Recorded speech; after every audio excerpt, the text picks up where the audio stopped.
What is going on, guys? My name is A Friendly Machine, and today I am bringing you a double vicious medal. It'll definitely say it in the thumbnail.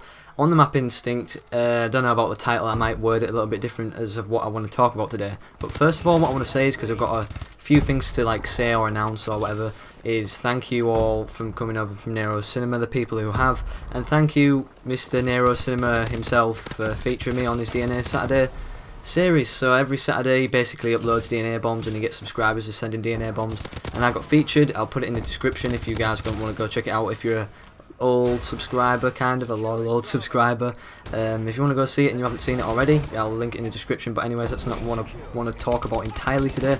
What I want to talk about today is mainly skill-based matchmaking. And on this game, I was wondering, because I've got two accounts now. I've got my one for YouTube and like adding subscribers, and if you want to add me, my account is literally just Friendly Machine, capital F, capital M, so FRIENDLY M, which is a capital M, ACHINE, and that's basically it. So add me on that account if you want to play with me, or just send me a message or whatever you want to do. Just if you want to get in contact or something. But I've realised from having those two accounts, like on my King Boo account, like I just called myself that way back in COD 4 or something like that. I was a little kid, but I like the account name. I don't know, I just like it. I'd stick with it. And I've realised by playing that account, because I've got 4.46 sorry KD on that account, and I've been realising I'm getting put with people with similar rank to me. And at the moment on it, I'm 6th prestige, and I have had a couple of DNA bombs on that account. But on this account, I tend to get a lot more DNA bombs. But I think on the other account, it's putting me with people to similar skill, rather than people who have a closer connection to me, like who live closer to me, rather than other Call of Duties where it'd like make me join a lobby with someone else from Britain, because I obviously live in Britain. And now it's like saying, oh well, if he's got a 4KD and he's got a 4KD, but I live in Britain and he lives in Arizona or something like that, we're just going to get paired together and the game's not going to run very smooth at all. I just feel like on this account it doesn't run a whole lot smoother, but I don't know, I'm getting rewarded kind of a little bit better because I'm a lower rank. I've just stayed at rank 50 because on this account I don't want to have to get all my attachments again. I just want to be able to go on it and say, you know what, I'm going to grind out a gameplay or something like that and just get right to it. But I've noticed as well is, because I don't care about stats at all on this account, I just go in a game, I don't bother like playing a bit slower if I'm doing bad. I just constantly rush or constantly play how I just want to play.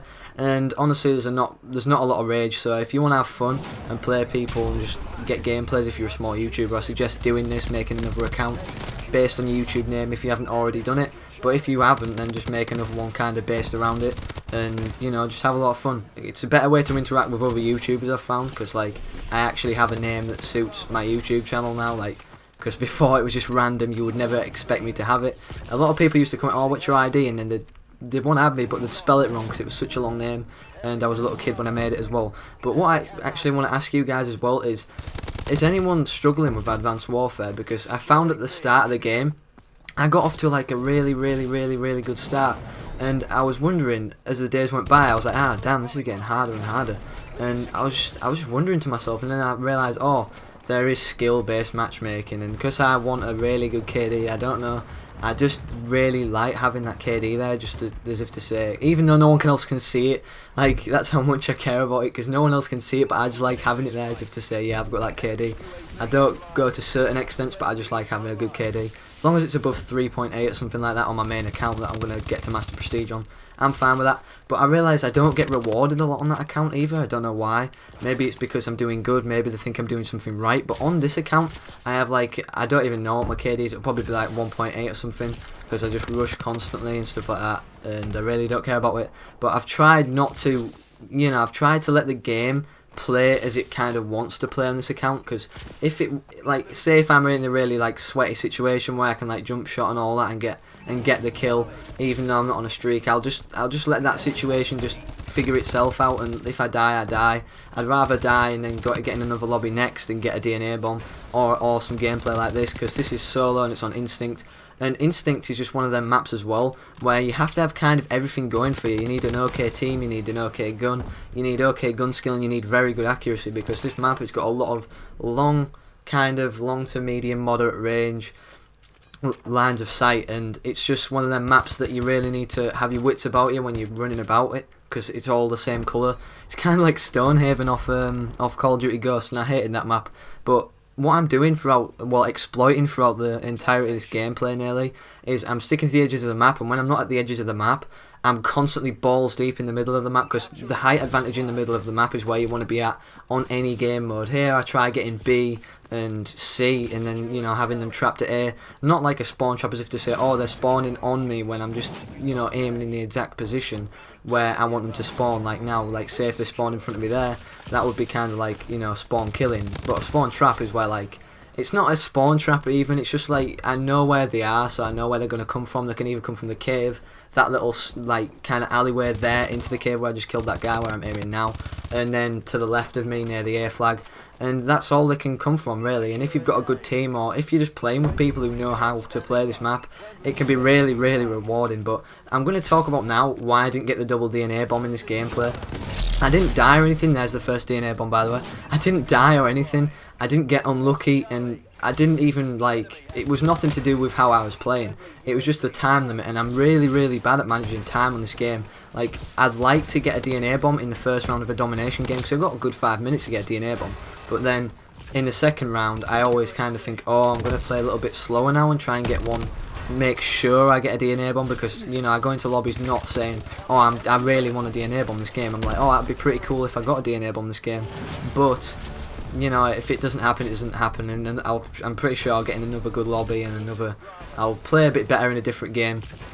But I just don't get why I play a little bit slower sometimes when it comes to the second round.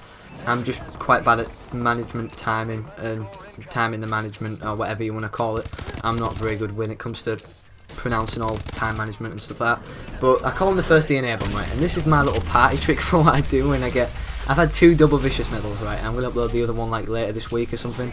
And this is my little party trick that I do. I call in the DNA bomb to get me the medals, so it gets me an extra 5 kills. And then every other kill will be with a gun, because I'm only running the UAV. I have threat detection and speed on it, so it's kind of like when I call it in, even if they've got blind eye, I can see them when it sweeps over the radar as like through walls and stuff, like an oracle kind of out of Call of Duty Ghosts. I'm pretty sure everyone here played Call of Duty Ghosts, so you know what I'm on about. Like, I can see that guy up there, and he's just going to get wrecked by me when I come up here, and it's just so good, especially when you have speed on, because the sweeps are faster and you get to see him more frequent through walls. It just works a hell of a lot well. And in this game I realised on my other account, like on my actual one where I go try hard mode and, like, you know, I want to get to the max rank, I use a lot of the assault streaks, and on this account I don't use hardly anything. I don't even use a system hack, I just use the UAV. In my opinion, the UAV is like the be all and end all of your kill streak, because say if you go into a lobby and they get a UAV and they've got a lot of score streak attachments on the UAV, and they can see you anywhere, like on an oracle, it doesn't even matter if you have blind eye, they can still see you on that oracle or threat detection sweep. They'll have the advantage over you automatically, and since the skill-based matchmaking, you're going to be playing people who, you know, actually have thumbs, not little kids who don't have thumbs and sit in corners, who will be able to get their gun on you quick and they'll be able to kill you quick. But on this account, I don't get paired up against that many players that are really tryhards. I mean, 4 out of 5 lobbies I'll get paired with like pretty decent to good players, and then the 1 out of 5 lobbies I'll get a lobby where I can easily get a DNA bomb, or like a double DNA bomb or a double vicious medal, like it's gameplay itself. But there's only like a minute left of the gameplay. I know I've talked a lot already, but all else I really want to say is the Bal Inferno, this gun, it is a beast. If you ever get it, don't sell it, because it's way too good of a gun. It's better than the Obsidian Steed. I really wanted the Obsidian Steed. I was kind of ticked off when I actually got this one. I really wanted that Obsidian Steed because it has more damage. I think it has like +2 damage or something. And I'm all about that damage stat because I don't know, I just like the damage stat. But the Vicious Medal is pretty like close to the end of the game. I always end up getting like the second 30 kill streak when I get double Vicious Medals towards right near the end of the game, like 20 seconds off or something. As you can see, we're like 49 seconds off now. And yeah, back to the Bal Inferno. It's after this patch, I think we had a patch for next gen, because I always play on PS4 when I only have it on PS4. I could get it on PS3 if I wanted to, but I only play this on PS4, and I've realised that the Bal, it's got a bit worse over the past few days, but the Bal Inferno, it still shreds people if you put foregrip or quick draw. A quick draw kind of feels like it improves the accuracy, because as you zoom in quick, I feel like the accuracy when you like shoot it, the kick and everything about it has nowhere to go, so it just fires like a laser beam, and I love that about the Balinferno. But the gameplay's coming really close to the end now, guys.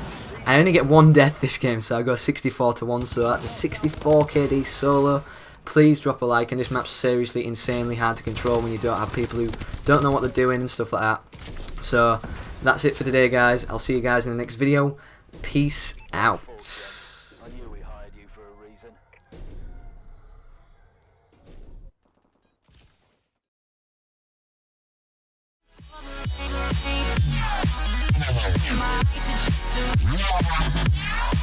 I'm not holding back for anyone.